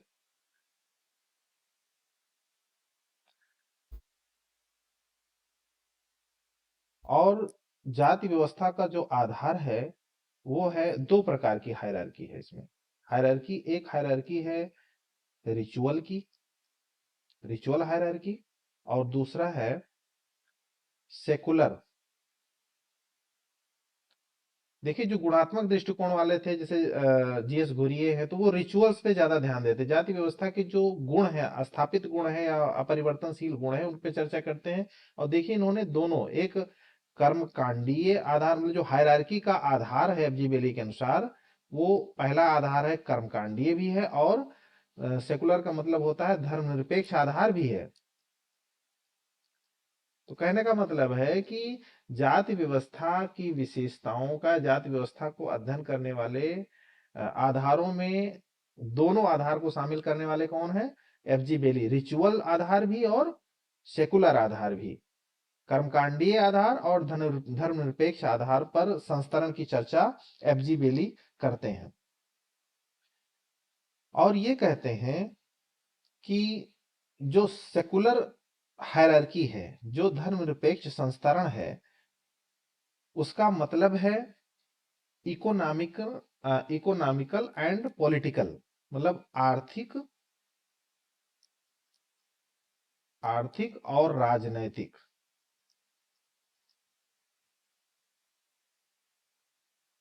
संस्तरण, आर्थिक और राजनैतिक संस्तरणों के आधार पर धर्मनिरपेक्ष संस्तरण तैयार होता है। और जो ये रिचुअल है, रिचुअल जो आधार पर जो पदानुक्रम है जाति व्यवस्था का स्तरीकरण है, उस वो धार्मिक व्यवस्था पर आधारित है। तो हम ये कह सकते हैं जाति व्यवस्था में तीन पक्षों को उन्होंने शामिल किया है, एक धार्मिक व्यवस्था, आर्थिक व्यवस्था और राजनीतिक व्यवस्था। तो आर्थिक व्यवस्था, राजनीतिक व्यवस्था, ये धर्मनिरपेक्ष आधार है संस्तरण का भारतीय जाति व्यवस्था में, जो प्रेजेंट टाइम में है, क्योंकि हम अब अनुभविक दृष्टिकोण से अध्ययन कर रहे हैं मतलब जाति व्यवस्था का। पहले क्या था उससे कोई मतलब नहीं, आज की स्थिति में जाति व्यवस्था कहाँ पर है, तो उसके दो आधार है, पृथक्करण और संस्तरण। मतलब जाति व्यवस्था पृथक्करण के सिद्धांतों पर और संस्तरण के सिद्धांतों पर आधारित है। पृथक्करण का मतलब प्रत्येक जाति एक दूसरे से अलग है, ये आज भी अलग है, उसकी भावनाएं, सेंस जो है अलग अलग हैं, और ऊपर नीचे के क्रम में सुपीरियरिटी या जूनियरिटी, सुपीरियरिटी एंड इंफीरियरिटी और हाई एंड लो के पदानुक्रम पे व्यवस्थित है। और जो हाई एंड लो और सुपीरियरिटी और जूनियरिटी का जो पदानुक्रम है, वो उसका आधार क्या है, एक आधार रिचुअल है और दूसरा आधार सेकुलर है। रिचुअल आधार धार्मिक व्यवस्था पर, उसके कर्मकांडों पर आधारित है कि ब्राह्मण उच्च स्तर पर है, शूद्र सबसे निम्न स्तर पर है। जबकि सेकुलर जो आधार है वो आर्थिक और राजनीतिक है। एफजी बेली कहते हैं उड़ीसा के बिसीपारा के अध्ययन के आधार पर। तो ये भी कहते हैं कि जो रिचुअल सिस्टम है वो अब ओवरलैप कर गया है पॉलिटिकल एंड इकोनॉमिक सिस्टम से। कहने का मतलब जातीय पदानुक्रम, जाति व्यवस्था का जो संस्करण है वो इन आधारों पर भी तय होता है, आर्थिक और राजनीतिक आधारों पर भी तय होता है, ऐसा एफजी बेली कहते हैं। वो कहते हैं कि बिसिपारा का जो जातीय स्थिति है वो परिवर्तित हो गई है और अब बहुत ज्यादा मतलब फ्लूइड है। फ्लूइड मतलब होता है अस्थाई नहीं, परिवर्तनशील है स्वतंत्रता के बाद। क्योंकि स्वतंत्रता के बाद हम जानते हैं कि बहुत सारे रूल्स और रेगुलेशंस भारतीय संविधान या भारत सरकार द्वारा लागू किए गए। क्योंकि पहला जो उद्देश्य था भारत सरकार का वो समाज में समता स्थापित करना, संविधान का मुख्य उद्देश्य भी या मूल्य भी यही था। तो उसमें सबसे पहले क्या है, जमींदारी उन्मूलन अधिनियम 1950, या भूमि सुधार कानून, इस तरीके से कई सारे कानून लागू किए और इस सब का अध्ययन एफजी बेली करते हैं उड़ीसा में। और ये देखते हैं कि स्वतंत्रता प्राप्ति के पश्चात जो रूल्स लागू किए गए, जैसे क्या कहते हैं, भूमि सुधार कानून, हदबंदी, चकबंदी जो ये आया था ना, और जिसके कारण जो क्षत्रिय वर्ग था जो कि जातीय संस्तरण में द्वितीय पायदान पर था, उसने अपनी बहुत सारी जमीनें खो दी, मतलब देना पड़ा। एक हदबंदी के कारण कि इतने से ज्यादा जमीन नहीं रख सकते, वो सरकार की होगी। तो इस आधार पर उनकी जमीनें कम हुई और धीरे धीरे वे अपनी जो जातीय संस्तरण की स्थिति थी उसमें उनका पदानुक्रम नीचा होता गया। और जो आज की डेट में जो आर्थिक और राजनीतिक दृष्टि से जो वर्ग या जो समूह ऊपर जा रहा है उसकी जो जातीय संतरण की स्थिति है अनुभाविक आधार पर अगर हम देखें तो वो उच्चता की या ऊपर की ओर जा रही है। तो कहने का मतलब है कि इंटरेक्शनल अप्रोच के आधार पर एफजी बेली ने अध्ययन किया और कहा जाति व्यवस्था के संस्तरण में भी बदलाव हो रहा है, अर्थात उसमें चेंज हो रहा है, इंटरेक्शन पैटर्न में चेंज हो रहा है। जब उनके जो आपस में अंतः क्रियाएं हैं, धीरे धीरे जो पुराने निर्योग्यताएं थी, अटैचेबिलिटी थी, आपस में अंतः क्रिया का तरीका था, वो सब धीरे धीरे लिबरल हो रहा है और जातियां एक दूसरे से जातियों के बीच में जो सामाजिक अंतः क्रिया है उसका जो पैटर्न है वो परिवर्तित हो रहा है। तो अब धीरे धीरे क्या, जो से पहले था कि जाति व्यवस्था में उच्च जाति निम्न जाति से जो भोजन का जो प्रतिबंध था कि पक्का भोजन ही लेगी, तो उसमें भी धीरे धीरे क्या है, ये कहते हैं कि ढीलापन आ रहा है, अब वो चीज नहीं रही है। इसी तरीके से आ, इसके बाद जो इंटरेक्शनल अप्रोच में जो दूसरा नाम आता है एफजी बेली के बाद, वो है मैकिम मेरियट। मैकिम मेरियट का जो अध्ययन है वो इंटरेक्शनल अप्रोच पर आधारित है। इनके बारे में हम लोगों ने पढ़ा है। वो मैकिम मेरियट जो रॉबर्ट रिटफील्ड का जो ग्रामीण समाज का अध्ययन है उसमें मैकिम मेरियट का लघु समुदाय और बृहद समुदाय में स्थानीयकरण, पेरोकलाइजेशन एंड यूनिवर्सलाइजेशन की जो अवधारणा है मैकिम मेरियट की है। तो इन्होंने अध्ययन किया जाति व्यवस्था में जो कर्मकांडीय अंतःक्रिया के आधार पर जो जाति व्यवस्था की रैंकिंग निर्धारित है उसके बारे में इन्होंने अध्ययन किया। और ये कहती हैं कि जो कर्मकांडीय हायरार्की है, कर्मकांडीय संस्तरण है, वो इकोनॉमिक और पॉलिटिकल, आर्थिक और राजनैतिक संस्तरण के साथ लिंक्ड हो गया है। कहने का मतलब है, ये कहते हैं कि कर्मकांडीय संस्तरण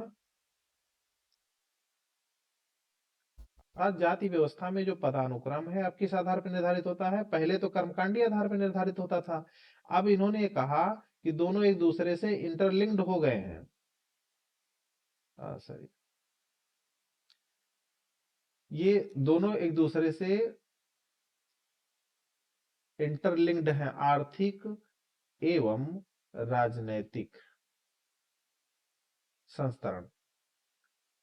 कहने का मतलब जाति व्यवस्था का निर्धारण अब केवल कर्मकांडीय आधार पर नहीं हो रहा है, कर्मकांडीय संस्करण और आर्थिक और राजनैतिक हायरार्की दोनों एक दूसरे इंटरलिंक्ड हो गए हैं और इसी आधार पर जाति संस्करण निर्धारित हो रहा है।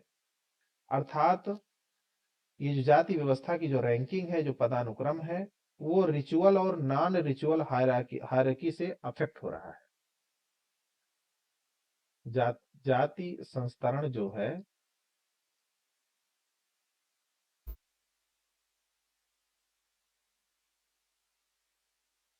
रिचुअल और नॉन रिचुअल,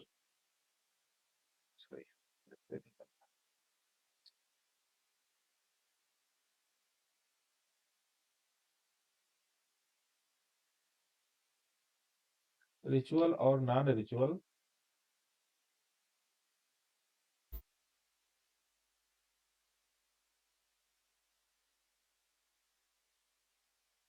नॉन रिचुअल से भी निर्धारित हो रहा है। दोनों चीजें संतरण को प्रभावित कर रही हैं। हाँ, अब आगे एक और नाम आता है लुई डुमो का। लुई डुमो भारत विद्या शास्त्रीय उपागम से हैं, लेकिन इन्होंने इनका जो जाति व्यवस्था का जो दृष्टिकोण है वो इंटरेक्शनल अप्रोच है। लुई ड्यूमो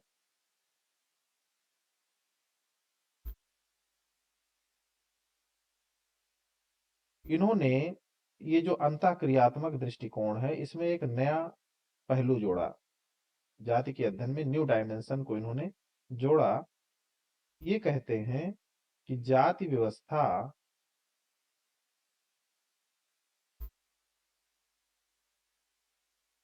एक विशिष्ट प्रकार की असमानता पैदा करती है।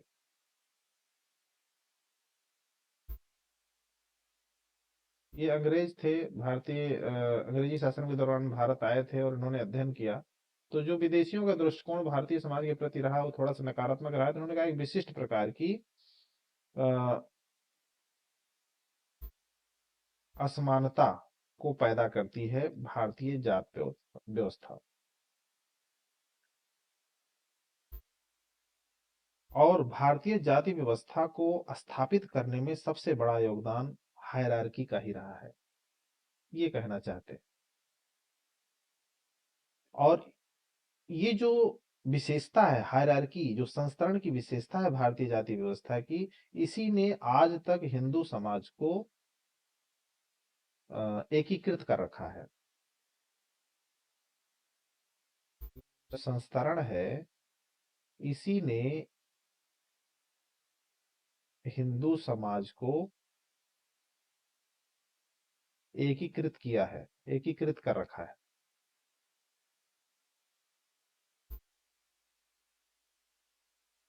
तो हिंदू समाज के एकीकरण का जो कारण है, आधार है, वो है संस्तरण, जिसमें अर्थात ये जो लुई डोमा के अनुसार जो संस्तरण है ये दो सिद्धांतों पर आधारित है। मतलब दो प्रकार के सिद्धांत इसमें है। प्रिंसिपल्स ऑफ अपोजिशन जिसको कहते हैं, बासडान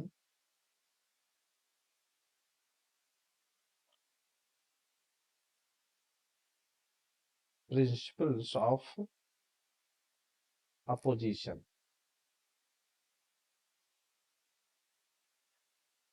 प्रिंसिपल ऑफ अपोजिशन पर आधारित है। और प्रिंसिपल्स ऑफ अपोजिशन क्या है? प्योर एंड इम्प्योर,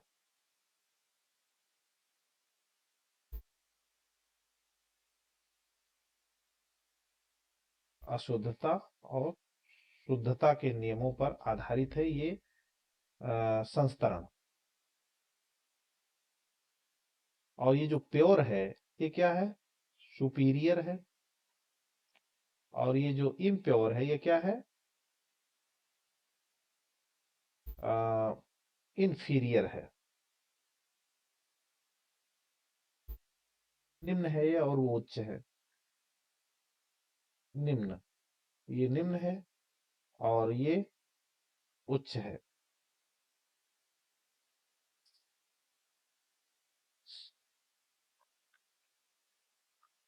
इस आधारों पर वो चर्चा करते हैं और ये कहते हैं कि जो भारतीय जाति व्यवस्था के अध्ययन का जो सैद्धांतिक स्थिति है वो बहुत ज्यादा कॉम्प्लेक्स है। भारतीय जाति व्यवस्था सामाजिक स्तरीकरण का की एक संरचनात्मक इकाई है। सामाजिक स्तरीकरण की एक संरचनात्मक इकाई भी है। और पहले चीज, और दूसरा क्या है, ये एक व्यवस्था भी है। ये एक व्यवस्था भी है, मतलब दोनों बातें लुई डुमो कहते हैं। जाति व्यवस्था सामाजिक स्थिरीकरण की एक संरचनात्मक इकाई है और ये एक व्यवस्था भी है। एक नाम इसमें और भी आता है लिंच का, O.M. Lynch, M. लिंच। ये शायद आगरा के जाटों का अध्ययन है इसमें, जाटों का अध्ययन O.M. लिंच ने किया था। ये भी इन्हीं के अंतर्गत इंटरेक्शनल अप्रोच के अंतर्गत ही आते हैं। तो इस आधार पर ये अध्ययन जो है किए गए हैं। अब एक चीज और आती है कि भारतीय जाति व्यवस्था संस्तरण को स्थापित करती है, सामाजिक स्तरीकरण की एक संरचनात्मक इकाई है, लेकिन भारतीय जाति व्यवस्था में जो विभिन्न समूह हैं, उच्च और निम्न पदानुक्रम में व्यवस्थित हैं, उनमें वर्ग भी तो है। भारतीय समाज में अगर देखा जाए तो सामाजिक स्तरीकरण के दो स्वरूप है। इंडियन सोसाइटी में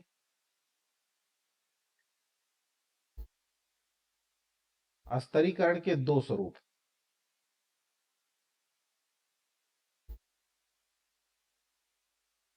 जाति है और वर्ग है। जाति भी है और वर्ग भी है, और ये एक दूसरे को ओवरलैप भी करते हैं। जो सामाजिक स्तरीकरण का निर्माण है भारतीय जाति व्यवस्था में, वो वर्ग और जाति एक दूसरे को ओवरलैप करते हैं। योगेंद्र सिंह कहते हैं कि भारत में जो जाति और वर्ग का अंतर है, उसमें क्लास जो है, जो वर्ग है, वो जाति में ही निहित हो जाता है। अर्थात वर्गीय जो विशेषता है वो उतनी महत्वपूर्ण नहीं है जितना भारतीय समाज में जातीय व्यवस्था है, जातीय मतलब विशेषता है, वो ज्यादा महत्वपूर्ण है। जाति जो है आनुवांशिक समूह है, जबकि सामाजिक वर्ग जो है वो लोगों का एक ऐसा समूह है जो सामाजिक और आर्थिक परिस्थिति के आधार पर निर्धारित होता है। तो कहने का मतलब दोनों में अंतर है। जाति और वर्ग में जो अंतर है, भाई जाति में वही जो 6 विशेषता है घुरिये द्वारा बताई गई, जाति की जन्मजात सदस्यता है, विवाह सम्मति प्रतिबंध है, पैसे का अप्रतिबंधित चुनाव है, जिसमें कि पैसे को जो है प्रेस्क्राइब्ड ही पहले से कर दिया गया है। कुछ विशेष जातियों के प्रति धार्मिक और सामाजिक निर्योग्यताएं भी हैं। तो ये सब हैं।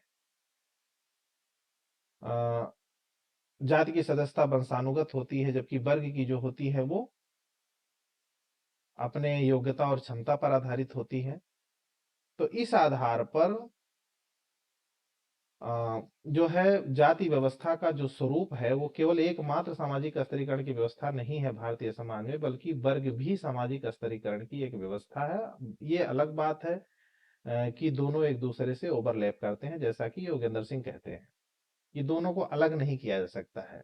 भारतीय समाज में सामाजिक स्तरीकरण की जो व्यवस्था है उसका एक आधार वर्ग भी है, एक आधार जाति भी है, दोनों को हम अलग नहीं कर सकते हैं। हाँ, ये है कि जाति व्यवस्था ज्यादा महत्वपूर्ण है सामाजिक स्तरीकरण को निर्धारित करने में। इसके बाद आगे आंद्रे बेते भी आते हैं, तो कहते हैं कि भारतीय समाज में उनकी जो किताब है कास्ट क्लास एंड पावर, वो भी जाति और वर्ग को महत्व दोनों को देते हैं, और पावर को मतलब राजनीतिक प्रणाली को भी महत्व देते हैं। तो भारत में भारतीय समाज में जातीय मतलब सामाजिक स्तरीकरण की व्यवस्था के रूप में कास्ट को भी मतलब जाति को भी, क्लास को वर्ग को भी, और पावर मतलब पॉलिटिकल या राजनीतिक पक्ष को भी, तीनों को समाहित करते हुए सामाजिक स्तरीकरण का विवेचन आंद्रे बेते करते हैं।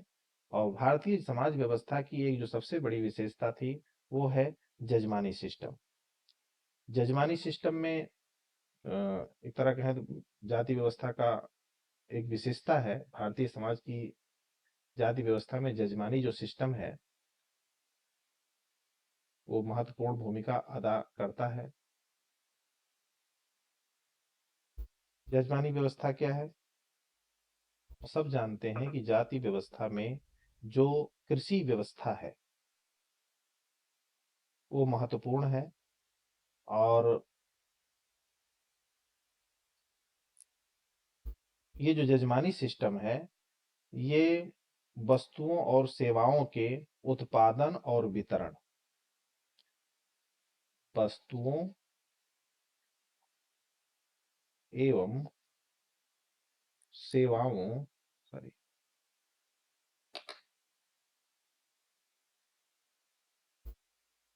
वस्तुओं एवं सेवाओं के उत्पादन एवं वितरण की कृषि व्यवस्था पर आधारित है। व्यवस्था पर आधारित है जजमानी सिस्टम। सबसे पहले जजमानी व्यवस्था का अध्ययन विलियम वाइजर ने किताब है द हिंदू जजमानी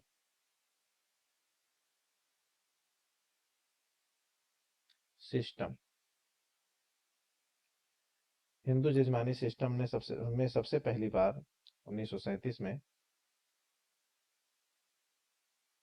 किया, जिसमें उन्होंने बताया कि इसमें विभिन्न जातियां एक दूसरे से मतलब वस्तुओं और सेवाओं के उत्पादन और वितरण से, एक्सचेंज विनिमय से जुड़ी हुई हैं और एक भारतीय जाति व्यवस्था की एक विशेष व्यवस्था है जिसने जाति व्यवस्था को बनाए रखा है। और एक तरह से कहते हैं हम जाति व्यवस्था में विभिन्न समूहों की अंतःक्रियात्मक व्यवस्था है जिसके कारण अंतःक्रिया संपादित होती है। तो जजमानी व्यवस्था जो है ये एक ऐसी व्यवस्था है जिसमें आर्थिक, सामाजिक और कर्मकांडीय तीनों प्रकार के तीनों प्रकार की विशेषताओं को समाहित करते हुए विभिन्न जातियों को एक दूसरे से बांधती है। इसमें दो होते हैं, एक मतलब दो समूह होते हैं जजमानी व्यवस्था में। एक है जजमान या जजमान और दूसरा होता है कामिन। कामिन क्या होता है? सेवा प्रदान करने वाला और सेवा प्राप्त करने वाला, मतलब जो सेवा करा रहा है, सेवा प्राप्त करने वाला। जजमानी व्यवस्था जजमान और कामिन दो समूहों पर आधार मतलब दो समूहों पर आधारित है। इस व्यवस्था में जिसको जजमान को हम कहते हैं पैट्रॉन और इसको सर्विस कास्ट कहते हैं। और तो इस प्रकार से जजमानी व्यवस्था विभिन्न जातियों के मध्य संबंधों का निर्धारण करती है, जिसमें सेवा प्राप्त करने वाला जजमान होता है उच्च वर्ण अक्सर। वैसे इसमें जातीय आधार पर जजमान और कामिन नहीं निर्धारित होते हैं, बल्कि सेवाओं के आधार पर जजमान और कामिन निर्धारित होते हैं। बहरहाल जजमानी व्यवस्था अब जो है अवशेष के रूप में ही रह गई है, क्योंकि उसमें बहुत सारे परिवर्तन, आधुनिकीकरण, नगरीकरण, मुद्रा अर्थव्यवस्था का जो वजूद आ गया है, क्योंकि ये वस्तुओं और सेवाओं के विनिमय और वितरण पर आधारित थी, जिसमें मुद्रा का प्रसार होने के कारण इसमें जो है बाजार के समाहित हो जाने के कारण जजमानी व्यवस्था अब उस रूप में नहीं रह गई है जिस रूप में वो पहले थी, क्योंकि अब बेज लेबर वगैरह का कॉन्सेप्ट आ ही गया है, तो इस वजह से इसमें परिवर्तन आ गए हैं। जजमानी व्यवस्था में क्या था कि व्यवसाय पर प्रतिबंध था, व्यवसाय जातीय आधार पर निर्धारित था। न्यू एजुकेशन सिस्टम ने या नया शिक्षित वर्ग हमारा जो है अब ट्रेडिशनली थोड़ी व्यवसाय करेगा, वो नया व्यवसाय करना चाहता है। अब व्यवसाय का कोई जाति का और व्यवसाय का जो संबंध था वो कहीं ना कहीं अलग हुआ है, ब्रेक अलग हुआ हुआ है, वो मैचिंग अब नहीं रही है। तो जजमानी व्यवस्था के कई कारण रहे हैं जिसकी वजह से जजमानी व्यवस्था खत्म हो रही है। नई नई जो नए नए अवसर हैं अब, तो लोग वहाँ वो काम करना शुरू कर दिए हैं, या लाइफ स्टाइल बदल गई है, वो जो आधुनिक शिक्षा है, या फिर परिवहन के साधनों में सुधार हुआ। पहले लोग एक ही गांव में पूरा जीवन यापन कर देते थे, कहीं जाने का मौका ही नहीं लगता था। ट्रांसपोर्टेशन ने क्या है कि पूरी दुनिया को एक गांव तक सीमित कर दिया है। तो और संचार की जो व्यवस्था है, इसने जजमानी व्यवस्था को मतलब कि डिक्लाइन कराने में महत्वपूर्ण योगदान इसने दिया है। क्योंकि बार्टर सिस्टम पर आधारित था जजमानी व्यवस्था। अब बार्टर सिस्टम एक तरह से समझ लीजिए कि खत्म ही हो गई है, मतलब वो अवशेष के रूप में रह गई है। अब सामान दे के सामान लेने का अपवाद हो सकते हैं, लेकिन वो मुख्य धारा में वो व्यवस्था नहीं है। और नया जो पेमेंट आया, पहले क्या होता था कि सेवा कामिन जो है जजमान को सेवा देती थी, तो उसके बदले में कुछ आर्थिक सहूलियतें जो है अनाज के रूप में जजमान द्वारा प्राप्त करती थी। अब जब से पेमेंट का मोड आया है, form in the form of cash, और कैश क्या, अब तो डिजिटलाइजेशन के युग में तो कैश का भी सिस्टम खत्म हो गया है। अब तो हर चीज डिजिटल मोड में आ गई है। तो बार्टर सिस्टम आधार थी जजमानी व्यवस्था का, और जी उसके सर। खत्म होने की वजह से जो है जजमानी व्यवस्था अब ट्रेडिशनली जो है, जो पारंपरिक संस्था के रूप में नहीं रह गई है। अवशेष ही है, ग्रामीण परिवेश में भी थोड़ा बहुत उसका महत्व है। तो ये है जजमानी व्यवस्था, ठीक है सर ना। एक क्वेश्चन मेरा यहाँ था इसमें जजमानी व्यवस्था में, तो इसमें जो ब्राह्मण है वो कामीन में आएंगे क्या, आ जाते हैं? बिल्कुल आएंगे। जैसे ब्राह्मण के यहाँ, अगर मान लीजिए ब्राह्मण के यहाँ अगर कोई सेवा देने आ रहा है, तो वो कामिन हुआ, ब्राह्मण जजमान हुआ। और ब्राह्मण भी सेवा दूसरे के यहाँ देने जाएगा तो वो कामिन हुआ। तो ये जातीय आधार पे अर्थात पदानुक्रम के आधार पर निर्धारित नहीं कर सकते कि उच्च जातीय जजमान होगी, निम्न जातीय कामिन होगी। जी जी। विशेष परिस्थिति में जहां मतलब अनुभविक दृष्टिकोण के आधार पर कोई भी जाति कामिन हो सकती है, कोई भी जाति जो है जजमान हो सकती है। बस इसका केवल यही क्लासिफिकेशन है कि सेवा प्राप्त करने वाला जजमान होगा और सेवा प्रदान करने वाला कामिन होगा। ब्राह्मण भी जजमान हो सकता है, ब्राह्मण भी कामिन हो सकता है।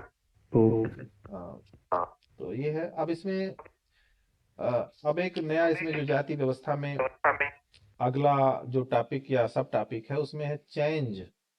भाई जाति व्यवस्था में परिवर्तन हुआ है कि नहीं हुआ है, या जाति व्यवस्था निरंतरता है। दो क्वेश्चन आते हैं, मतलब बनते हैं इसमें। जाति व्यवस्था गतिशील है, परिवर्तन के क्रम में है, या कंटिन्यूटी के क्रम में है। देखिए परिवर्तन, चेंज और कंटिन्यूटी में अंतर है। चेंज होता है जब कोई चीज तेज से परिवर्तित होती है, और कंटिन्यूटी होती है व्यवस्था को बनाए रखते हुए बहुत धीरे धीरे परिवर्तन, जैसा कि प्रकारवाद में माना जाता है। प्रकारवाद परिवर्तन को तवज्जो नहीं देता है, वो कंटिन्यूटी को महत्व देता है। कंटिन्यूटी का मतलब है कि दुनिया में तो हर चीज बदलती है, लेकिन अपनी व्यवस्था के अपने पुराने स्वरूप को बनाए रखते हुए आगे गतिमान होना, ये निरंतरता कहलाती है। और जब उसके परिवर्तन के क्रम में जब स्वरूप में भी परिवर्तन होने लगे, तो उसको मुख्य वास्तविक रूप से परिवर्तन कहते हैं। तो इसमें चेंज एंड कंटिन्यूटी की बात है कि जाति व्यवस्था में जो परिवर्तन है और निरंतरता है, उसके बारे में समाजशास्त्रियों की क्या विचार है। तो पारंपरिक रूप से अगर हम देखें, इसको लिख देते हैं टॉपिक, जाति व्यवस्था में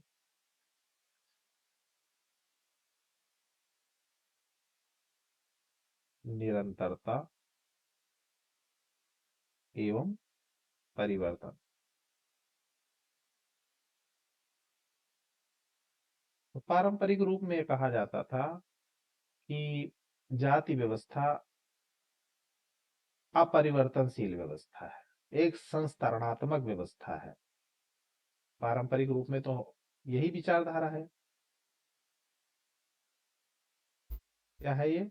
अस्थाई है, अपरिवर्तनशील है और मतलब संस्करणात्मक है ये। संस्करणात्मक का मतलब हमारी समझ जहां तक आता है रिगिड या रिजिड स्टेटिफिकेशन, कठोर स्तरीकरण जिसमें परिवर्तन नहीं होता, ये माना जाता था। इस तरीके से ये जो पारंपरिक विशेषताएं थी, इस आधार पे माना जाता था कि जाति व्यवस्था में परिवर्तन नहीं होता है। जाति व्यवस्था क्या है? अ, एक बंद व्यवस्था है। क्या है? बंद व्यवस्था है। ले और मजूमदार यही मानते हैं, जाति व्यवस्था क्या है? एक बंद व्यवस्था है।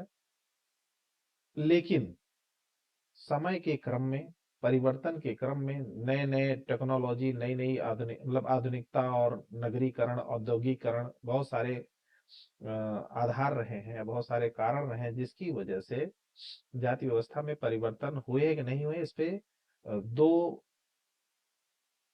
मतलब दो समूहों में समाजशास्त्री बटे। तो सबसे पहले जाति व्यवस्था में गतिशीलता या परिवर्तन की बात कौन करता है?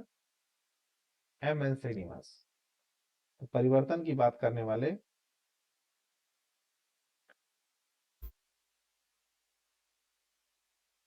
क्या बात की? सामाजिक गतिशीलता। बात एम.एन. श्रीनिवास ने की। किस किताब में? पूरा नाम था कर्नाटक या मैसूर, ठीक है ना, मैसूर का अध्ययन था इनका। Religion and society among the Coorgs में इन्होंने सबसे पहले जाति व्यवस्था को एक्सप्लेन किया, जिसमें उन्होंने ये कहा कि जाति व्यवस्था में भी सामाजिक गतिशीलता संभव है, सामाजिक गतिशीलता हो रही है। सबसे पहले जब इन्होंने कुर्क्स में अध्ययन किया तो इन्होंने ये कहा कि जो निम्न जातियां हैं, ब्राह्मण जाति के प्रतीकों, प्रतिमानों, व्यवहार के तरीकों, मूल्यों आदि को अपनाती है और कुछ समय के पश्चात वो अपनी जाति की उच्चता का या जातीय संस्करण में अपनी उच्चता का दावा करने लगती है। तो सबसे पहले उन्होंने जो अवधारणा दी थी वो थी क्या? ब्राह्मणीकरण की, मतलब अर्थात जो जाति व्यवस्था में जो सामाजिक अश्लीलता की बात की थी, वो ब्राह्मणों तक सीमित किया था कि निम्न जातियां ब्राह्मण का अनुकरण करते हुए समाज में, जाति व्यवस्था में सामाजिक गतिशीलता या अपनी जाति को उच्च बनाने का प्रयास करती हैं। तो सबसे पहले प्रोसेस उन्होंने दिया था वो ब्राह्मण तक सीमित किया था। बाद में जब उसकी आलोचना हुई तो उन्होंने इस अपने कॉन्सेप्ट को बदला, बदल करके क्या किया और कॉन्सेप्ट दिया उन्होंने संस्कृतिकरण, संस्कृताइजेशन की अवधारणा। उन्होंने कहा समाज में सामाजिक गतिशीलता संस्कृतिकरण की प्रक्रिया, जाति व्यवस्था में सामाजिक गतिशीलता की प्रक्रिया संस्कृतिकरण की प्रक्रिया के माध्यम से संभव है, जिसके माध्यम से एम.एन. श्रीनिवास ये कहते हैं कि संस्कृतिकरण वो प्रक्रिया है जिसमें कोई निम्न जाति अथवा उपजाति अपने से उच्च जाति के व्यवहार, प्रतिमानों, नियमों, मूल्यों और रहन सहन के जो तरीके हैं उनको अपनाती है और एक दो पीढ़ियों के पश्चात अपनी जातीय परिस्थिति में उच्चता का दावा करने लगती है। तो यह प्रक्रिया संस्कृतिकरण की प्रक्रिया कहलाती है, जिसके माध्यम से जातीय व्यवस्था, जातीय संस्करण में या जातीय सामाजिक स्तरीकरण में समूहों का जो है प्रयास उच्च बनने के लिए होता है। हाँ, ये कहते हैं श्रीनिवास की कोई जरूरी नहीं कि कोई जाति संस्कृतिकरण की प्रक्रिया को अपना के जातीय पायदान में ऊपर हो ही जाए, सफलता ना भी हो सकता, सफलता ना भी मिले, लेकिन ऐसा जाति व्यवस्था में होता है। और संस्कृतिकरण में उन्होंने यह कहा था कि कोई भी निम्न जाति, यहाँ तो ब्राह्मण तक सीमित किया था और यहाँ पे उन्होंने कहा था कि द्विज जाति, ट्विश बार्न कास्ट, द्विज जाति। द्विज का मतलब होता है द्विज, दो बार उत्पन्न होने वाला। तो द्विज जातियों में तीन जातियां, वही ब्राह्मण क्षत्रिय वैश्य तीन आते हैं। द्विज इसलिए कहा जाता है क्योंकि इन तीनों जातियों का उपनयन संस्कार होता है। उपनयन संस्कार में ये माना जाता है कि दूसरा जन्म, आपने प्राचीन शिक्षा पद्धति पढ़ी होगी जिसमें उपनयन संस्कार किया जाता था। तो उपनयन संस्कार गुरु के यहाँ शिक्षा प्राप्त करने जब जाते थे तभी होता था, और जब उस संस्कार के पश्चात उसका नया जन्म माना जाता था। तो ये माना जाता है कि भाई प्राचीन समय में ब्राह्मण क्षत्रिय और वैश्य इन्हीं जातियों को शिक्षा प्राप्त करने का अधिकार था, और इन्हीं का उपनयन संस्कार होता था। ब्राह्मणों का 8 वर्ष के पश्चात, क्षत्रियों का 11 वर्ष के पश्चात, और वैश्यों का 12 वर्ष के पश्चात, इस आधार पर निर्धारण था। और उपनयन संस्कार के पश्चात वो शिक्षा ग्रहण करते थे, इसीलिए इन जातियों को द्विज जाति कहा जाता था। तो ब्राह्मणीकरण में श्रीनिवास ने कहा कि निम्न जातियां ब्राह्मणों का अनुसरण करती, अपनी सामाजिक गतिशीलता को बढ़ाने के लिए ब्राह्मणों के नियमों और रूल्स और रेगुलेशंस को, उनके रहन सहन, पहनावे और खान पान आदि को अपनाती हैं। और कुछ समय के बाद वो कहते हैं मेरी जाति तो मेरी परिस्थिति उच्च हो गई। लेकिन बाद में समीक्षा जब हुई और इसमें कमियां पाई गई, तो श्रीनिवास ने बाद में इस अवधारणा को बदल करके संस्कृतिकरण की अवधारणा दी और कहा कि संस्कृतिकरण की प्रक्रिया में कोई भी निम्न जाति अपने से उच्च जाति अर्थात द्विज जाति का अनुसरण करती है, और अनुसरण करने के क्रम में धीरे धीरे अपनी वो परिस्थिति की उच्चता का दावा करती है, ऐसा उन्होंने कहा। तो कहने का मतलब है कि सामाजिक मतलब भारतीय समाज में जाति व्यवस्था में परिवर्तन की बात, सामाजिक गतिशीलता की बात श्रीनिवास करते हैं। अब विलियम रो हैं, जिन्होंने नोनिया का जो है, नोनियाओं का अध्ययन किया था सेनापुर गांव के, जो कि पूर्वी उत्तर प्रदेश में पड़ता है। सेनापुर गांव की नोनिया जाति का अध्ययन उन्होंने किया था, जिन्होंने कहा कि ये जाति जो है सफल हुई संस्कृतिकरण की प्रक्रिया के कारण और मिडिल लेवल पर आई, जिसको उन्होंने अपवार्ड मोबिलिटी कहा। मतलब दो प्रकार की मोबिलिटी हो सकती है, या तो जातीय संस्करण में ऊपर की ओर जाएंगे या नीचे की ओर जाएंगे, अपवार्ड मोबिलिटी होगी या डाउनवार्ड होगी। तो इन्होंने कहा विलियम रो ने कि उत्तर प्रदेश की, पूर्वी उत्तर प्रदेश की सेनापुर गांव की जो नोनिया जाति है, वो संस्कृतिकरण की प्रक्रिया के पश्चात उसका जो है ऊपर की ओर गतिशीलता या जातीय संस्करण में उच्चता को प्राप्त हुई है, क्योंकि उसने इकोनॉमिक प्रॉस्पेरिटी प्राप्त की थी, मतलब आर्थिक समृद्धि प्राप्त करने के पश्चात वो हो गई है, ऐसा। मतलब ये सफलता बता रहे हैं संस्कृताइजेशन की। और उसके बाद जो है इसकी भी समीक्षाएं हुई। उन्होंने कहा कि संस्कृताइजेशन की प्रोसेस ही एकमात्र प्रोसेस नहीं है जाति संस्तरण में उच्च होने का विभिन्न समूहों के, बल्कि और भी प्रक्रियाएं हैं जिसके कारण जाति व्यवस्था में परिवर्तन हो रहे हैं। क्योंकि जातीय कर्मकांड, जो जाति व्यवस्था में कर्मकांडीय नियम है, वो धीरे धीरे कमजोर हो रहे हैं। पश्चिमीकरण की जो प्रक्रिया है, जिसने पश्चिमी संस्कृति को अपनाया, पश्चिमी आधारों पर भारतीय संस्थाओं में परिवर्तन हुए, तो इसके कारण भी जो परिवर्तन हुआ उसकी वजह से भी समाज जातीय संस्तरण में परिवर्तन संभव हुआ है, जातीय गतिशीलता आई है। पश्चिमीकरण के कारण हमारा जो टेम्परामेंट है वो साइंटिफिक हुआ है, तकनीकी और शैक्षिक संस्थाओं का विकास हुआ है। हाँ, राष्ट्रवाद का भी विकास हुआ है इसकी वजह से, और नई राजनीतिक संस्कृति आई है, या नई लीडरशिप, नया नेतृत्व आया है जो तार्किक है, वैज्ञानिक है। भारतीय संविधान में विभिन्न प्रकार के रूल्स और रेगुलेशंस बनाए गए हैं, जिसकी वजह से जातीय व्यवस्था के जो नॉर्म्स थे, जो कठोर थे, लेकिन धीरे धीरे वे ढीले हो रहे हैं, कमजोर हो रहे हैं, जिसकी वजह से थोड़ा आसान हुआ है सामाजिक गतिशीलता में, जाति व्यवस्था में। इसी तरह से किंग्सले डेविस भी कहते हैं कि जो नगरीकरण है और शहरों का जो विस्तार है, उसने जाति व्यवस्था की प्रकार्यात्मकता में परिवर्तन किया है। अब इसी वजह से, क्योंकि जो शहर है वो गुमनामिता का केंद्र होता है, उसमें बहुत सारे लोग या बहुत घनत्व वहाँ का ज्यादा है, वहाँ गतिशीलता भी ज्यादा है, वहाँ रिचुअलिज्म ना हो करके वहाँ पर धर्मनिरपेक्षता या सेकुलरिज्म ज्यादा है। तो इन सब ने जाति व्यवस्था को परिवर्तित करने में, जाति व्यवस्था के नियमों को ढीला करने में विशेष योगदान दिया है। घुरिये भी कहते हैं कि ये जो परिवर्तन हुए हैं इसकी वजह से जाति व्यवस्था की जो कठोरता है वो कमजोर हुई है, क्योंकि नगरीय जीवन में वृद्धि हुई है और नगरीय लाइफ स्टाइल जो पारंपरिक लाइफ स्टाइल से उससे अलग है।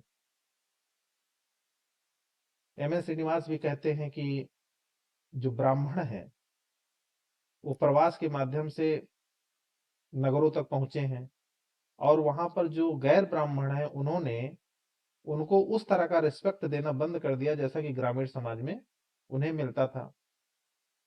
और वहां पर जो सभी समूह हैं वहां पर अंतर जातीय खान पान और साथ में बैठ के खाना पीना, ये जो पुराने टैबू थे वो लगभग खत्म हो गए, कमजोर हो गए हैं, और वहां सभी लोग साथ में रह करके अंताक्रिया और खान पान की व्यवस्था करते हैं। अर्थात ये जो ब्राह्मण की सुपीरियरिटी थी वो कहीं ना कहीं नवीन आधुनिक आधुनिक समाज में, नगरीय समाज में वेस्टर्नाइजेशन और अर्बनाइजेशन के युग में कमजोर हुई है।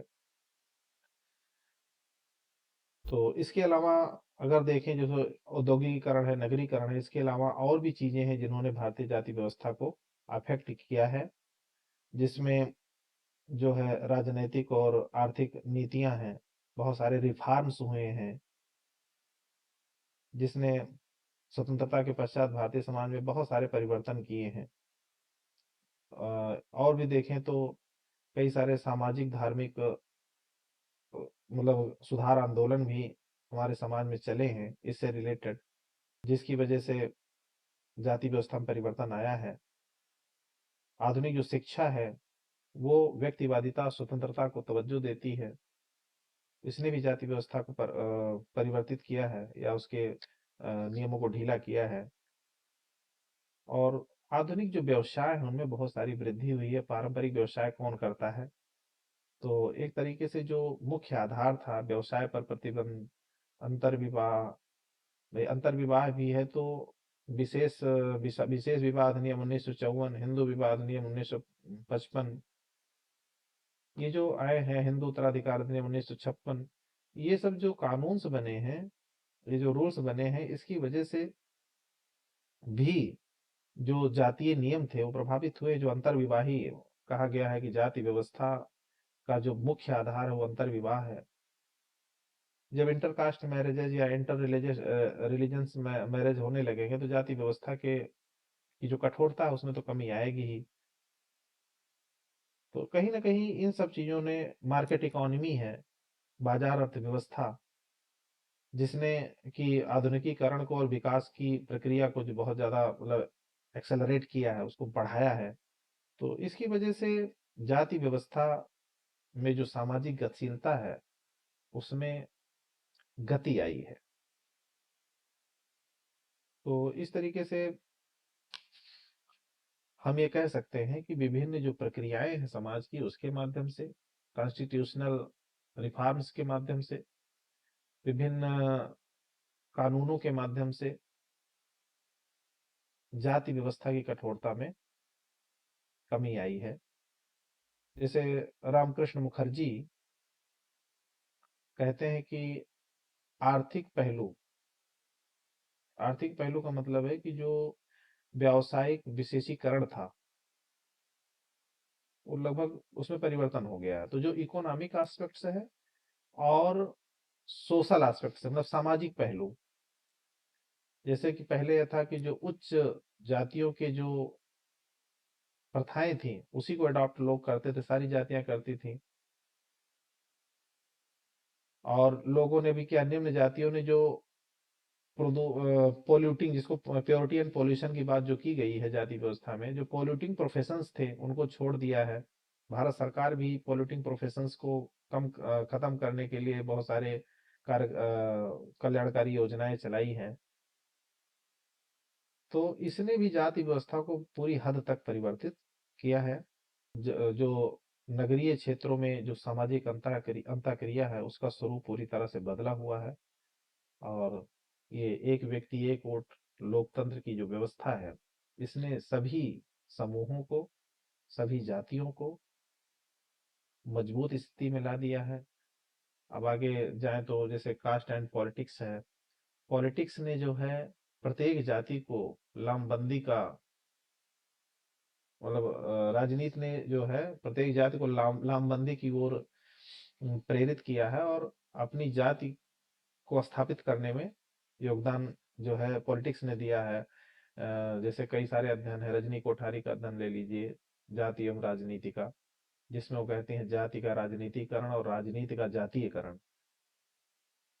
ये जो दो प्रक्रियाएं हैं, ये भारतीय जाति व्यवस्था की सभी जातियों को बराबरी के उस पर लाने में सफल सिद्ध हुई हैं, और जाति का राजनीति में हस्तक्षेप बहुत ज्यादा बढ़ गया है, और राजनीतिक शक्ति प्राप्त करने के लिए जातियां अपने को एकीकृत कर रही हैं, मजबूत कर रही हैं, सांगठनिक रूप से और क्या कहते हैं, सांगठनिक रूप से और सामूहिक रूप से जातियां अपने को ऊपर उठाने के लिए राजनीति का सहारा ले रही हैं। तो ये चीजें हैं। अब जाति व्यवस्था में जो दोष थे या जो कमियां थी परिवर्तित तो हो गई है, लेकिन जो जातीय विभेद है उसको कम करने के लिए, जैसा हमने कल बता दिया था लेकिन मैं फिर रिवाइज कर दे रहा हूँ, कि जाति व्यवस्था में जो विभेद है, उच्च जाति और निम्न जाति का जो बहुत सारी निर्योग्यताएं हैं उनको कम करने के लिए जो सरकार द्वारा, समाज द्वारा जो प्रयास किए गए हैं, उसमें तो पहला वही संवैधानिक प्रयास है। मूल अधिकारों के माध्यम से, अस्पृश्यता अधिनियम के माध्यम से अस्पृश्यता को खत्म कर ही दिया गया है।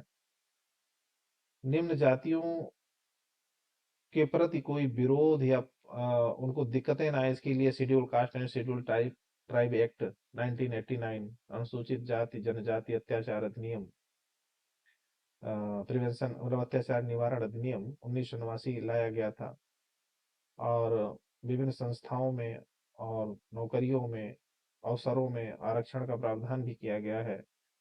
इसी तरीके से वह एक डिपार्टमेंट भी सोशल वेलफेयर का डिपार्टमेंट है, national commission for welfare of schedule caste schedule tribes है। अस्पृश्यता निवारण अधिनियम को हमने कल बताया था, 1976 में उसको बदल करके नागरिक अधिकार संरक्षण अधिनियम कर दिया गया था। तो ये सारे रूल्स रेगुलेशन बनाए गए हैं जिसकी वजह से जातीय विभेद में कमी भी आई है, और समाज जो है सामाजिक समता की ओर बढ़ा है।